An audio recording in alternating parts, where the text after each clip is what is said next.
Olá, galerinha do meu canal, olá, galerinha do YouTube, como é que vocês estão? Tudo bem? Gente, primeiramente eu quero começar esse vídeo me desculpando de vocês pela ausência, né, por todo esse tempo que eu tive longe do canal. Tive meus motivos, porque eu estava estudando, agora vamos ver se a gente consegue levantar esse canal de novo, porque faz muito tempo que eu não posto nenhum vídeo. Eu venho aqui para comentar para vocês que eu aprovei trabalho e tempo livre. Eu estou a um pé de começar o terceiro ano, mas por motivos econômicos, pessoais e outras coisas, eu não vou conseguir começar o terceiro ano esse ano. Eu estou indo para o Brasil, vou passar uma temporada lá, vou aproveitar para tirar Ser Humano e Isso Médio, que é uma matéria do segundo ano. Eu acabei de aprovar trabalho e tempo livre, que é esse o motivo de eu gravar o vídeo. Vou contar para vocês como foi a mesa, como foi minha experiência.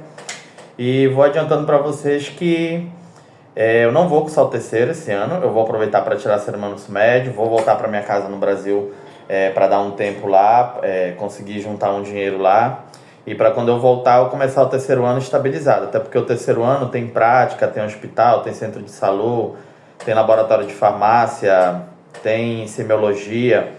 Ou seja, é um ano bem completo e com bastante atividade. Eu vou entrar de manhã na faculdade, tenho que ir para centro de saúde, tenho que ir para o hospital, então vai levar. Eu vou ter pouco tempo de trabalho. Então, esse ano, por questões financeiras e pessoais, eu não vou poder começar o terceiro. Não vou dizer para vocês que foi uma decisão difícil, porque eu tomei muito rápida, né? A gente tem que trabalhar em cima da nossa realidade. Mas, se vocês quiserem, já aproveita, deixe seus comentários, curte esse vídeo, né? Para que possa chegar para mais gente. Me ajudem aí a levantar esse canal de novo, para mim voltar a gravar. Não lembro qual foi a última data que eu gravei, mas faz tempo. Eu fiquei livre em Ser Humano, então tive que recursar a matéria no passado. Aprovei, consegui aprovar e comecei a me preparar para trabalho. E agora eu estou me preparando para Ser Humano e Isso Médio. Trabalho é uma matéria que trabalha tudo como funciona o coração e o pulmão. Agora eu vou estudar Ser Humano, que é todo o aparato urinário e os rins, né? Que em espanhol se diz rinhão. Vamos começar o vídeo que é o verdadeiro motivo de eu gravar esse vídeo. Vou contar pra vocês como foi a mesa. Gente, eu tentei 9 vezes, tá? Eu passei agora na 10ª vez. Continuo da mesma forma, às vezes eu misturo um pouco o espanhol com o português. E agora muito mais, porque eu acho que eu já tenho 6 anos, eu sou péssimo de data. Que eu tô aqui na Argentina, lembrando que o primeiro ano eu vim para trabalhar, o segundo ano eu estudei, fiquei regular. O segundo ano eu aprovei o primeiro ano e comecei o segundo. E assim a gente vai levando. Agora eu estou já com o pé dentro do terceiro, poderia começar agora em março. Porém, eu vou para o Brasil juntar um dinheiro e voltar já com dinheiro para alugar um lugar. Montar também meu salão para eu poder conseguir trabalhar e aconselhar com a faculdade. Gente, o terceiro ano já é a metade da faculdade, né? A gente já está saindo um pouco do que seria a promoção de saúde. Mas vamos começar pelo título do vídeo, né? Aprovei em trabalho em tempo livre, como eu falei para vocês, tentei várias mesas. Você nunca pode desistir. Crescimento eu aprovei na terceira mesa, a nutrição eu aprovei na primeira, sexualidade eu aprovei na primeira, trabalho eu aprovei na 10ª vez e ser humano agora eu vou aprovar na primeira, se Deus quiser, né? Eu estou me preparando para isso. Como eu estou com todo o gás da aprovação, eu estou estudando até mais do que trabalho e tempo livre. Eu estou estudando bastante para correr atrás aí do tempo perdido, né? Porque na verdade já era para me ter aprovado essa matéria também. Então, gente, minha mesa foi na sexta-feira. Foi no dia 6, creio, desse mês, de fevereiro. Me tomou uma professora de física e um professor de psiquiatria, né? Um psiquiátrico. Um professor de psiquiatria. Que a gente fala aqui medicina e sociedade. Gente, então, a mesa começou, foi a UP4. A UP4, ela fala de um adolescente que está buscando um amigo que é médico, né? Nesse caso, esse amigo seria eu, para dar um certificado de aptidão física, né? Para ele fazer uma determinada atividade. Eu comecei a mesa falando de certificado médico, qual era a importância do certificado médico. Antes de tudo, eu falei que para um certificado médico ele ter veracidade, para ser válido, ele tem que estar dentro dos parâmetros da lei e dos parâmetros médicos, que seja de forma pessoalmente, que não pode ser à distância, que eu tenho que comprovar através de avaliações respiratórias, sinais vitais, né, que são signos vitais, através de um eletrocardiograma. Então eu falei tudo sobre o certificado médico. Depois eu falei sobre a cavidade nasal, né, como está composta, quais são os ossos, qual a função, né, que é a função de acalentamento do aire, umidificação, né, filtração do ar. E ele comenta que respira pela boca, né, que falta o ar e ele começa a respirar pela boca. Então, aí entra um pouco de física, né, que é a lei de Flujo, que a lei de Flujo ela nos diz que o ar ele vem de maior pressão a menor pressão, ou seja, há uma pressão atmosférica, há uma pressão alveolar e há uma pressão pleural, que a gente vai ter a pleura, que recobre o pulmão, que é uma pleura de tipo serosa. Essa pleura recobre o pulmão tendo uma pleura parietal, uma pleura visceral, aonde essas duas pleuras a gente vai gerar uma pressão negativa, que é a pressão intrapleural, que está entre uma pleura parietal e uma pleura visceral. Então essa pressão negativa o que faz é que o pulmão se mantenha cheio, em espanhol se diz inflado, né? Que ele permaneça cheio, né? Porque senão ele colapsava e a gente não poderia respirar. Então eu falei sobre essa diferença de pressão, falei sobre a lei, e ela deixou eu falar tudo tranquilo. Depois ela me perguntou por que ele respirava pela boca. Aí eu falei que ele respirava pela boca porque não teria turbulência, não teria acalentamento do ar, então isso diminuía a resistência. Ela falou, tá, mas não é isso que eu quero escutar. Depois de muito tempo pensando, eu falei, prof, é porque vai ter uma maior área. Então a cavidade bucal, por ter uma maior área, entra mais ar nos pulmões, fazendo com que aumente tanto a ventilação quanto a perfusão, ela tudo bem. E a gente seguiu o exame, ela perguntou também de mim sobre fluxo turbulento, fluxo laminar. Eu falei para ela que o fluxo turbulento formava um fluxo em forma de remolino, que o fluxo laminar era como foram várias lâminas delgadas, né? E ela falou, mas isso quer dizer que o fluxo sempre é laminar? Eu falei, não, ele é laminar na parte central, na periféria ele é turbulência pelo roçamento, né, que ele gera. Aí ela perguntou de mim a lei de Laplace, né, e eu expliquei a lei de Laplace, que seria diferença de pressão sobre rádio, diferença de pressão por π sobre rádio, sobre 8, sobre longitude e viscosidade. Falei para ela que o mais importante da equação era o rádio, que quanto maior seria o rádio, maior seria o fluxo, quanto menor o rádio, menor o fluxo. E aí ela me perguntou sobre a pressão, falei que era uma pressão, como a lei de Flujo disse que o ar vem de maior pressão a menor pressão, eu falei para ela que a pressão intraveolar nesse momento seria negativa, referente à pressão atmosférica que seria positiva. Falei que também gerava pressão intrapleural para manter o pulmão cheio e ela perguntou por que e como gerava essa pressão. Aí eu fiquei calado por alguns minutos, eu falei, prof, então a gente vai ter o músculo diafragma, que é o músculo excelência inspiratório, e ele que vai ajudar, no caso, nessa diferença de pressão. Ela falou, tá, me explica como é isso. Aí eu falei que o diafragma era um músculo excelente da inspiratório, que quando há a contração do músculo diafragma, teria um aumento da caixa torácica em sentido longitudinal, transverso e anteroposterior. Então isso ajudava com a pressão, para gerar essa pressão negativa, né? E depois, pelo grado de distensibilidade e elasticidade do pulmão, a expiração seria de forma passiva. Gente, eu estou explicando para vocês muito resumido, para esse vídeo não ficar muito longo, para contar mais ou menos como foi a mesa. Aí eu falei para ela que a inspiração era ativa e a expiração era passiva, pero que se podia volver ativa com a ajuda dos músculos expiratórios. Ela assim, agora eu entendi. E aí ela me perguntou algo mais, gente, eu vou lembrando assim aos poucos, por isso que eu resolvi gravar esse vídeo. Eu só ia gravar quando eu começasse o terceiro, que eu ia vir com toda a roupa do terceiro ano, né, com esteto, com todos os aparatos que eu vou precisar no terceiro ano. Como eu não vou começar o terceiro ano esse ano, eu resolvi gravar logo o vídeo antes que eu esqueça. Aí ela perguntou tudo, aí ela perguntou mais algumas coisas que eu não lembro agora, perguntou lei de número de Reynolds, de como eu sabia que o tubo era turbulento, como eu sabia que o fluxo era laminar. Eu falei que entre 1000 a 2000 era um fluxo laminar, de 2000 a 3000 era um fluxo transitório. E a gente seguiu a mesa. Ela olhou para mim e falou, então, já está para aprovar, para mim já está para aprovar, teve algumas coisas confusas, mas também teve muitos acertos, para mim já está para aprovar, para aprovar com um 6. Gente, 6 na UNR para a gente é um 10. Só que ela falou, para mim te aprovar eu preciso saber se o professor quer fazer alguma pergunta. Aí o professor falou assim, eu vou fazer uma pergunta para te aprovar. E no final ele fez 3 e a professora voltou a me perguntar de novo. Ele perguntou, segundo enunciado, o que vocês têm para falar sobre a adolescência? Gente, a mesa está resumida, mas foi muitas perguntas. Ela me perguntou tudo de física, como eram as leis, que dizia cada lei, o que significava distensibilidade, o que significava elasticidade. né? Aí ela pegou e perguntou o que eu falaria sobre a adolescência. Falei, então, a adolescência é um processo sociocultural e psicológico e nem todos vão passar por adolescência. Por exemplo, alguns saltam a adolescência, pulam a adolescência, porque começam a trabalhar muito cedo, né? Começam a trabalhar muito temprano.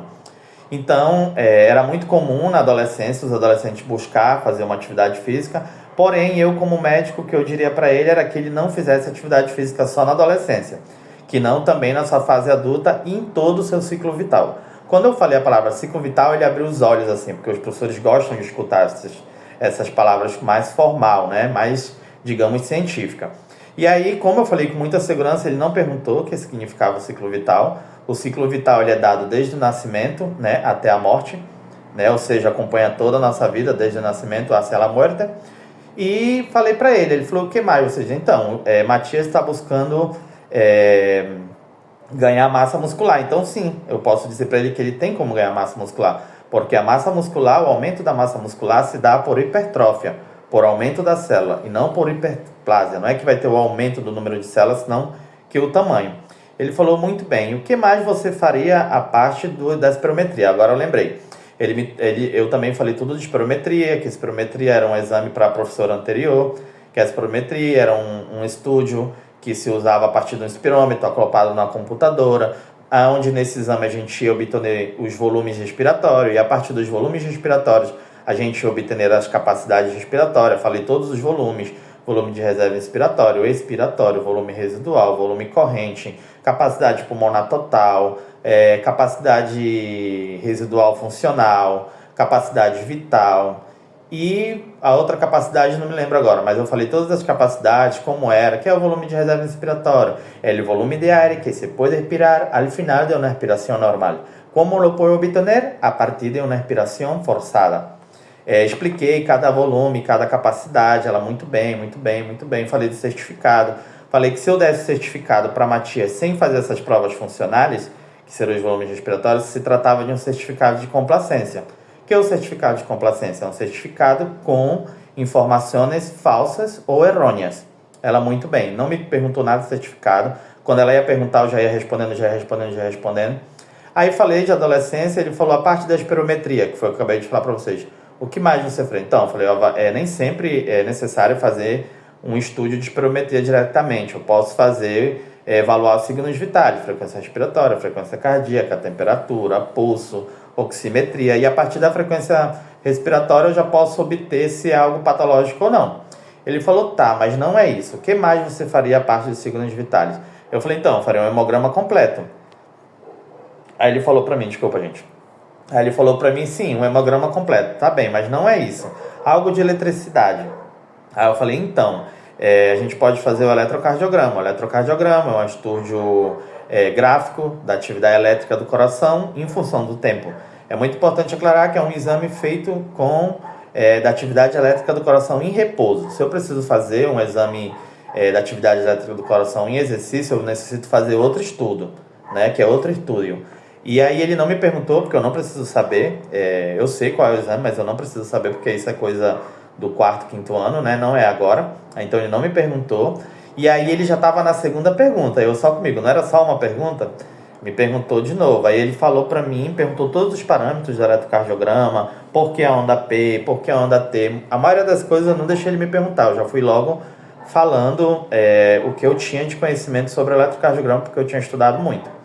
Falei tudo sobre o eletrocardiograma e a professora voltou e falou, Gemerson, primeiro que você me deixou muito confusa, porque no eletrocardiograma eu falei sobre as paredes septárias e as paredes livres.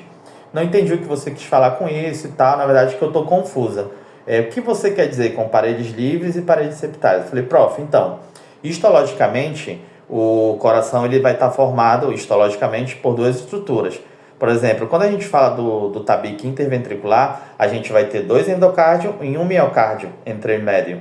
Então, aí são as paredes septárias. As paredes livres, a gente vai ter todas as estruturas histológicas, que de dentro hacia fora seria endocárdio, miocárdio e pericárdio. Então, aí que se diferencia o que seria a parede livre e bordo livre. Muito bem, agora eu entendi. E como eu falei para vocês, eu estou contando muito resumido, foi muito mais perguntas. desenvolvemos mais. Para mim demorou muito, mas a minha amiga falou que não demorou muito, porque a minha amiga estava me acompanhando. E ela me perguntou, você tem algo para falar sobre as características do cardionector no coração? Aí eu falei, prof, vos querer saber de lo que seria a característica batimotropismo, cronotopismo, lusitropismo, essas coisas? Aí ela me falou, não, é do cardionector. Ah, bem, a hora eu entendi. Ela, não passa nada. E aí eu falei que o sistema cardionector não era um conjunto de nervos, senão que eram conjuntos de tecido especializado muscular, no caso os miocitos, e que tinha a grande função de ser autoexcitável. E aí fui falando que era o nódulo atrioventricular, o nódulo sinusal, o haz de His, as fibras de Purkinje, qual era a frequência de cada um, né? Que o nódulo sinusal era de 60 a 80, o atrioventricular era de 40 a 60 e as fibras de Purkinje de 16 a 40. Aí foi quando ela cortou e falou, Gêmeos, você já está aprovada, né? Para provar com 6, ok, e eu só comigo. Gente, não era uma pergunta. No final, o professor acabou fazendo 3 perguntas e ela voltou a fazer mais uma. Eu acho porque quando ela falou assim que eu já estava para aprovar, gente, eu olho muito para os professores, assim, eu não tiro o meu olhar deles. Porque você vê se ele está gostando, se ele não está gostando da evolução. Aí o que acontece? Eu vi que quando ela falou que eu estava para aprovar, o professor não estava de acordo. Então, o que ele fez? Disse que ia fazer uma pergunta. Eu poderia ter falado mais de adolescência, falado por que eles saltam a adolescência e tudo. Só que eu fiquei nervoso e a adolescência era algo que eu não tinha estudado. Eu tinha estudado no primeiro ano. Por isso que é bom estudar bem o primeiro ano, porque o primeiro ano te leva toda a carreira. Então eu lembrei do primeiro ano que eu estudei adolescência, mas tinha muita mais coisa para falar do duelo, de querer um corpo perfeito, né? Por na adolescência os adolescentes querem um corpo perfeito, incluso por causa das redes sociais. Eu tinha muito para falar de adolescência e eu falei muito pouco. Então acho que ele falou, então eu vou perguntar mais. Mas foi perfeito, me levou para onde eu tinha estudado, porque eu sabia. E aí ele, para mim, ele não estava de acordo. Eu via na cara dele que ela falava que estava tudo bem, que estava para aprovar, e ele com uma cara assim, não está. E assim foi a mesa, gente, eu aprovei. Se vocês querem que eu grave vídeos falando por que eu decidi ir pro Brasil, quais foram os motivos, né? Mas o motivo principal, gente, é esse, porque eu preciso ter um lugar para mim, alugar um lugar tá muito caro, o aluguel aqui na Argentina. Se eu ficasse aqui ia ser um pouco conturbado para mim, porque como eu falei para vocês, o terceiro ano é um ano que exige muito de você, você tem que estar muito na faculdade. Eu preciso tirar ser humano médico, a matéria do segundo já estou estudando, estou bem acelerado nos estudos. Eu vou aprovar de primeiro, né? Eu já vou decretar aqui e eu vou voltar para gravar o vídeo para vocês falando como foi a aprovação e que eu aprovei de primeiro.